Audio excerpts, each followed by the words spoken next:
Assalamualaikum warahmatullahi wabarakatuh dan selamat pagi. Yang terhormat Bapak Dr. Anda Samsurijal MT dan Bapak Hasrul Bakri SPD MT selaku dosen pembimbing mata kuliah Keselamatan dan Kesehatan Kerja serta teman-teman kelas yang saya banggakan. Pertama-tama, marilah kita panjatkan puji dan syukur kehadirat Allah Subhanahu wa Ta'ala karena telah memberikan rahmat keselamatan dan kesehatan sehingga kami dapat menyelesaikan tugas mata kuliah ini. Adapun materi yang akan kami bahas pada presentasi kali ini adalah tentang pencegahan dan pemadaman kebakaran. Perkenalkan, nama saya Yuni sebagai moderator yang akan membimbing jalannya presentasi ini. Sebelumnya, saya akan mempersilahkan teman-teman kelompok saya untuk memperkenalkan diri. Assalamualaikum warahmatullahi wabarakatuh dan selamat pagi semuanya. Perkenalkan, nama saya Agung Dwi Cahyana. Perkenalkan, nama saya Isa Novira Rombedatu dari kelas 01 D4 Teknik Elektro. Baiklah, untuk mempersingkat waktu, saya akan mempersilahkan teman-teman kelompok saya untuk mempresentasikan hasil diskusi kami. Dipersilahkan. Tujuan dari makalah ini dimaksudkan untuk memberikan arahan yang jelas bagi seluruh mahasiswa yang berada di lingkungan Universitas Negeri Makassar dalam menangani pencegahan dan pemadaman kebakaran secara terorganisir dan terpadu dalam bentuk sesuai dengan ketentuan dan peraturan yang berlaku. Pentingnya pencegahan kebakaran. Pencegahan kebakaran adalah segala usaha yang dilakukan agar tidak terjadi penyalaan api yang tidak terkendali. Pencegahan kebakaran mengandung dua pengertian. Yang pertama yaitu penyalaan api belum ada dan usaha pencegahan ditujukan agar tidak terjadi penyalaan api. Contoh tindakan ini yaitu dengan memisahkan bahan yang mudah terbakar pada ruang khusus. Yang kedua yaitu penyalaan api sudah ada dan usaha pencegahan ditujukan agar api tidak terkendali.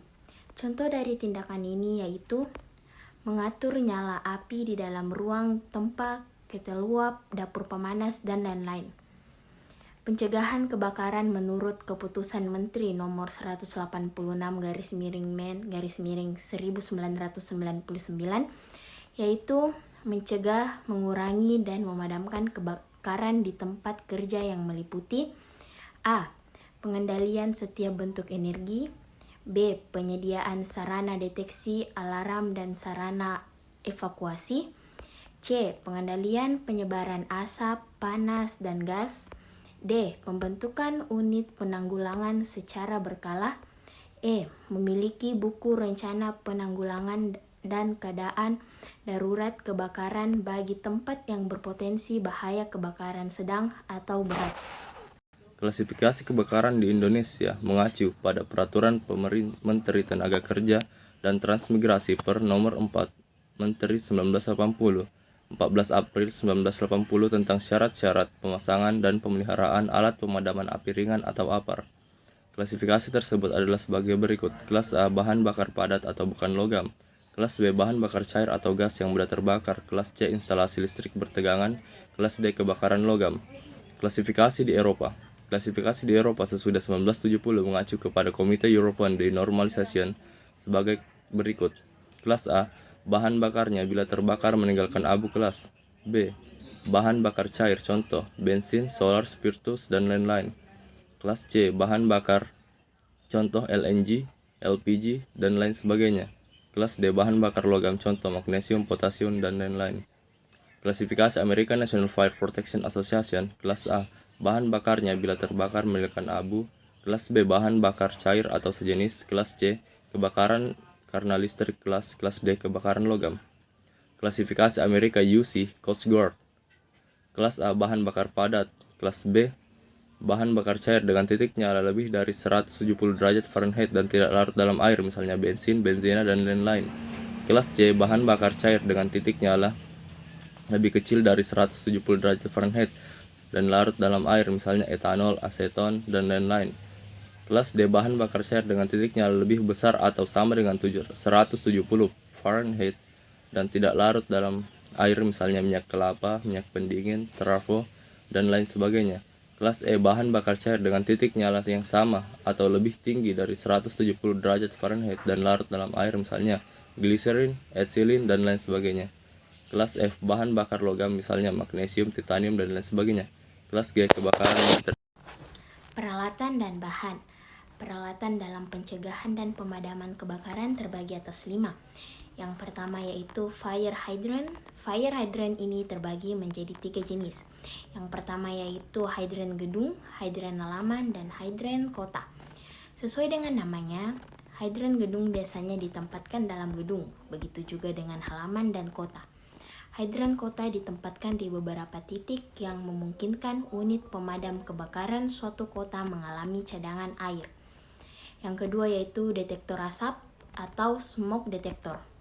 Detektor asap akan berbunyi jika ada asap yang mengenai sensornya. Dengan begitu, orang-orang dapat menyelamatkan diri. Yang ketiga yaitu fire alarm. Fire alarm ini biasanya digunakan untuk memberitahukan setiap orang adanya bahaya kebakaran pada suatu tempat. Sprinkler. Peralatan ini digunakan khusus dalam gedung. Alat ini akan memancarkan air secara otomatis jika terjadi pemanasan pada suhu tertentu di daerah yang terdapat alat ini. Yang kelima yaitu tabung pemadam api. Tabung pemadam api atau dry power ini dapat digunakan untuk memadamkan kebakaran dengan api kecil. Bahan dalam pencegahan dan pemadaman kebakaran terbagi atas 4. Yang pertama yaitu bahan pemadam air. Bahan pemadam air mudah didapat, harga murah, dan dapat digunakan dalam jumlah yang banyak, tidak perlu dibeli atau gratis. Keuntungan menggunakan bahan air yaitu sebagai media pendingin yang baik dan dapat juga menahan atau menolak dan mengusir masuknya oksigen apabila dibutuhkan. Sedangkan kelemahannya yaitu air dapat mengantar listrik, merusak barang berharga seperti alat elektronik, dan juga kurang bagus jika digunakan di kapal karena dapat mengganggu keseimbangannya. Yang kedua yaitu bahan pemadam busa atau disebut dengan foam. Bahan pemadam busa efektif untuk memadamkan kebakaran kelas B, minyak, solar, dan cairnya. Untuk memadamkan kebakaran benda padat kelas A kurang baik. Seperti diketahui bahwa pemadam kebakaran dengan bahan busa adalah dengan cara isolasi, yaitu mencegah masuknya udara dalam proses kebakaran api dengan menutup atau menyelimuti permukaan benda yang terbakar sehingga api tidak mengalir. Menurut proses pembuatannya terdapat 2 jenis busa sebagai berikut. Busa kimia atau disebut dengan kemis. Busa kurang sesuai untuk disemprotkan pada permukaan cairan yang mudah bercampur dengan air, alkohol, spiritus, karena busa mudah larut dalam air. Yang ketiga yaitu bahan pemadam gas CO2. Bahan pemadam kebakaran CO2 atau karbon dioksida berupa gas dan dapat digunakan untuk memadamkan segala jenis kebakaran terutama kelas C. Dengan menghembuskan gas CO2 akan dapat mengusir dan mengurangi persentase oksigen yang ada di udara 12% hingga 15%. Gas CO2 ini lebih berat daripada udara dan seperti gas-gas lain tidak menghantar listrik, tidak berbau, dan tidak meninggalkan bekas atau bersih. Yang keempat yaitu bahan pemadam powder kering atau disebut juga dengan dry chemical. Dry chemical dapat digunakan untuk semua jenis kebakaran, tidak berbahaya bagi manusia atau binatang karena tidak beracun. Bahan dry chemical disebut sebagai bahan pemadam kebakaran yang berfungsi ganda atau multi-purpose extinguisher.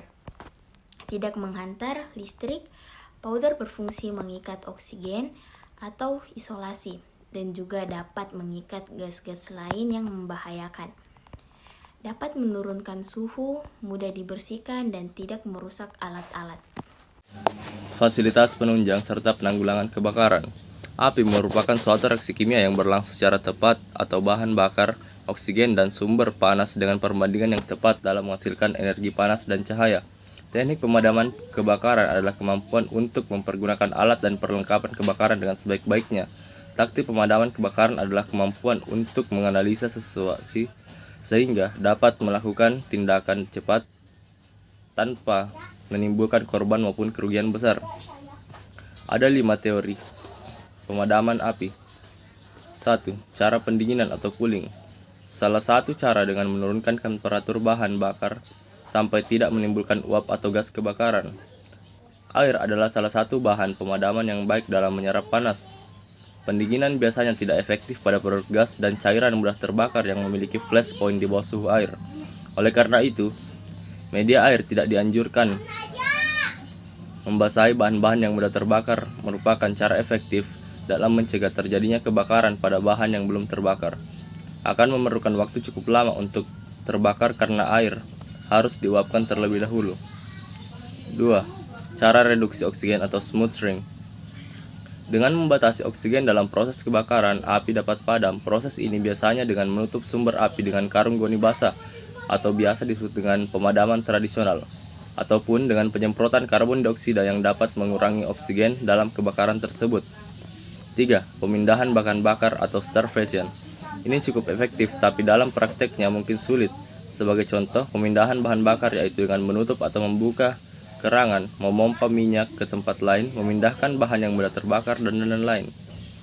Cara lain dengan menyiram bahan bakar yang terbakar dengan air atau membuat busa yang dapat menghentikan atau memisahkan minyak dengan pembakaran.